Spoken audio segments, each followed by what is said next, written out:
गुरुर्ब्रह्मा गुरुर्विष्णु गुरुर्देवो महेश्वरा गुरु साक्षात परब्रह्म तस्मै श्री गुरुवे नमः। मैं अपने गुरुदेव महादेव के चरणों में कोटि कोटि प्रणाम करती हूँ। अपने गुरुदेव महादेव का कोटि कोटि धन्यवाद करती हूँ।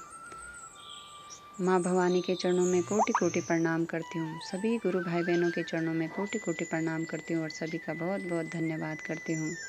तीन सूत्र के दाता भ्राता श्री हरेंद्र नंद भैया के चरणों में कोटि कोटि प्रणाम करती हूँ और उनका कोटि कोटि धन्यवाद करती हूँ, जिन्होंने हम सभी को गुरु के 3 सूत्र देकर शिव शिष्यता का मार्ग दिखाया। उन्हीं के द्वारा लिखी गई पुस्तक आओ चलें शिव की ओर में से मैं आज आप लोगों को सुनाऊंगी शिव के विभिन्न स्वरूप। नमः शिवाय, नमः शिवाय, नमः शिवाय। शिव के विभिन्न स्वरूप। सनातन धर्म में सर्वाधिक महत्वपूर्ण और शक्तिशाली देवता भगवान शिव हैं। भगवान शिव की अध्यात्म और धर्म में मान्यताएं काफ़ी प्राचीन हैं। इसकी जड़ें गहरी हैं। शिव की जितनी अधिक मान्यताएं हैं उतने ही अधिक कथानक भी। उनका विविध स्वरूप और उनकी लीलाएं समाज के लिए हमेशा से कौतूहल का विषय रही हैं। शिव का रूप तो समस्त चराचर जगत है। शिव के स्वरूपों की चर्चा का अभिप्राय है कि शिव स्वयं किस किस रूपों में अभिहित होते हैं। यथा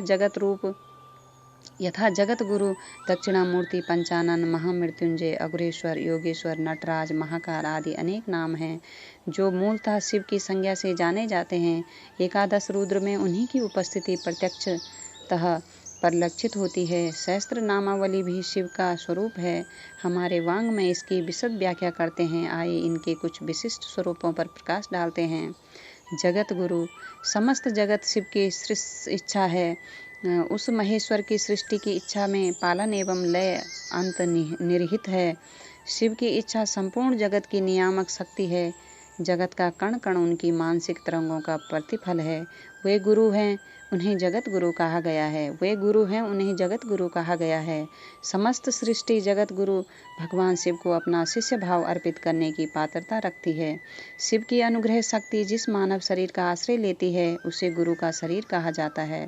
शिव समस्त जगत एवं जीव के सृष्टि करता है और जगत का संपूर्ण और सम्यक ज्ञान वही विश्व नियंता धारित करते हैं। वे महाकाल हैं, अघोरेश्वर हैं, यानी जब काल नहीं था, कोई तरंगे नहीं थी, तब भी शिव थे। इसीलिए उन्हें महाकाल अर्थात काल से परे की सत्ता और अघोरेश्वर भी कहा जाता है।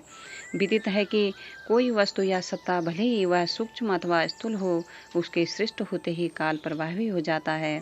चिंतन किया जा सकता है कि जब सृष्टि थी ही नहीं तो उस उक्त स्थिति में काल उत्पन्न ही नहीं होगा। शास्त्र कहते हैं कि शिव काल के नियंत्री देवता हैं। जगत गुरु अपनी शिष्यता में कोई वर्जना आरोपित नहीं कर सकते। जगत गुरु अपनी शिष्यता में कोई वर्जना आरोपित नहीं कर सकते। मानव सृष्टि में रुचिगत विभिन्नताएं हैं। शिव ईश्वर गुरु हैं, समस्त विभिन्नताओं के एकमात्र उत्स हैं। शिव विश्व गुरु को जगत का एक एक मनुष्य अपना गुरु बनाने हेतु पूर्ण स्वतंत्र है। शिव विश्व गुरु शिव को जगत का एक एक मनुष्य अपना गुरु बनाने हेतु पूर्ण स्वतंत्र है। उनकी शिष्यता ग्रहण करने के निमित्त किसी की आज्ञा अथवा अनुमति की आवश्यकता नहीं है। मात्र इस दिशा में व्यक्ति के मन को संकल्पित होना है। शिव परम गुरु हैं। उनकी प्रार्थना जगत गुरु नमस्तुभ्यम एवं अन्य कई उपाधियों से की गई है। नटराज। शिव के नटराज स्वरूप की उत्पत्ति की धारणा उनके आनंद में तांडव से है। शिव के इस विशेष स्वरूप का अर्थ जितना व्यापक है उतना ही ग्राह्य। शिव का नृत्य ज्ञान का और उनका प्रभामंडल प्रकृति का रूप है। शिव पुराण में उल्लेख है कि नटराज या महानर्तक शिव नृत्य कला के प्रवर्तक हैं, सुरताल के महान ज्ञाता हैं। शिव संज्ञा ही नटराज के मंगल में सहज जीवन दर्शन की ओर संकेत करती है। भगवान शिव के अनेक रूपों में उनका नृत्य रूप अति प्रसिद्ध है। दक्षिण भारत में शिव के नटराज या नृत्यराज स्वरूप का प्रचार प्रसार प्रचुरता से हुआ। शिव ने ही नृत्य नाट्य कला का प्रवर्तन किया, ऐसी ऐतिहासिक और पारंपरिक मान्यता है। शिव आदि नट हैं, इसीलिए उन्हें नटराज कहा जाता है। मूलतः नटराज का अर्थ नृत्य करने वालों के सम्राट से है। संपूर्ण ब्रह्मांड इनकी नृत्यशाला है। भगवान शिव जब नटराज की भूमिका में आकर नृत्य करते हैं तब उनके नृत्य झंकार से समस्त ब्रह्मांड मुखर और गतिशील हो जाता है, और जब नृत्य समाप्त होता है तब समस्त चराचर जगत शांत और आनंद में निमग्न हो जाता है। नटराज का नृत्य स्वरूप परमात्मा के सारे कार्यकलापों को प्रतिरूपित करता है। नटराज की भाव भंगिमा सृष्टि, स्थिति, संहार, तिरोभाव और अनुग्रह भाव इन 5 ईश्वरीय क्रियाओं का घोतक है। नटराज शिव का उदित नृत्य तांडव और पार्वती का कोमल लास्य नृत्य सृष्टि के आवर्तन और परिवर्तन के द्वंद्व का सम्मिश्रण है। उनके नृत्य में विरोधों का संतुलन और सामंजस्य है। नटराज का तांडव केवल प्रलय या संहार का ही घोतक नहीं, अपितु सृष्टि और संहार यानी स्थिति और लय के रूप में निरंतर चलने वाला महानृत्य है। श्री नल स्वामी पिल्लई कहते हैं, शिव का नृत्य प्रकृति के कर्म का आरंभ है। यही प्रभामंडल ओंकार या काली का नृत्य है।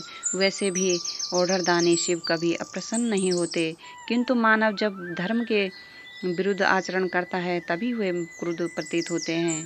शिव के पैरों की थाप से ही धरती अन्न, जल और फूलों की उत्पत्ति का कारण बनती है। नटराज शिव का नृत्य रुक जाए तो समस्त सृष्टि विलीन हो जाएगी। नटराज शिव का नृत्य रुक जाए तो समस्त सृष्टि विलीन हो जाएगी। आनंदम तांडवम की अवस्था संपूर्ण सृष्टि के आनंदित होकर नृत्य करने की स्थिति है, जहाँ पर अज्ञानता व अहंकार का विनाश तथा पंच महाभूतों सहित समस्त जैव अजैव एकीकरण होता है। नटराज की मान्यता सिर्फ नृत्य सम्राट के लिए नहीं, अपितु अज्ञानता को नष्ट करने का भी घोतक है। नटराज रूप में भगवान शिव एक बौने राक्षस अपस्मार पर तांडव नृत्य करते हुए दिखते हैं। यह बौनापन शारीरिक दिव्यांगता नहीं है, अपितु बौना राक्षस अज्ञानता का प्रतीक है। अज्ञानी व्यक्ति का कद समाज में हमेशा बौना या छोटा ही रहता है। अज्ञानता को दूर कर ज्ञान प्राप्त करने पर जो आनंद मिलता है, उन्हीं भावों को शिव के इस स्वरूप में देखा जा सकता है।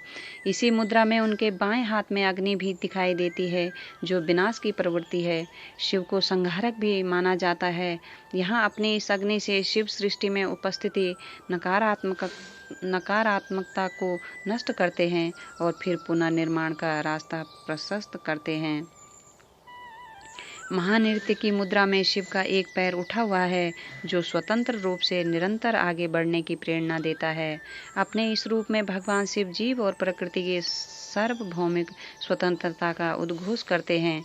नटराज की इसी मुद्रा में एक हाथ नीचे की ओर है, जो स्थिति और लय को दर्शाता है। सृष्टि सदैव गतिमान और परिवर्तनशील है। भगवान शिव का यह आनंदित महानृत्य करता हुआ स्वरूप अत्यंत व्यापक और अनुकरणीय है। यहाँ शिव प्रमाणित करते हैं कि जीवन के लिए लयबद्धता आवश्यक है। दक्षिण भारत के चिदम्बरम मंदिर में नटराज की मूर्ति प्रतिष्ठित है। एक मान्यता के अनुसार भगवान शिव ने धरती पर चिदम्बरम स्थान पर ही नृत्य किया था। माना जाता है कि योग सूत्र के प्रेरणता पतंजलि ने योगेश्वर शिव के निरूप के लिए यह मंदिर बनवाया था।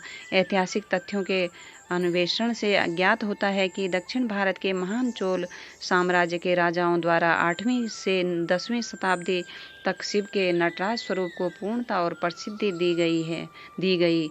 वैसे पल्लवों ने भी इस रूप को प्रश्रय दिया था। भगवान शिव का नटराज स्वरूप न सिर्फ काल स्थान को दर्शाता है, अपितु ब्रह्मांड की स्थिति, जीवन गति और ब्रह्मांड से परे शून्य की निःशब्दता को भी दर्शाता है। शिव का कोई भी रूप हो, उसमें ब्रह्मांड निहित है, प्रकृति उनका आश्रय है और समस्त संगतियां और विसंगतियां उनमें ही समाहित है।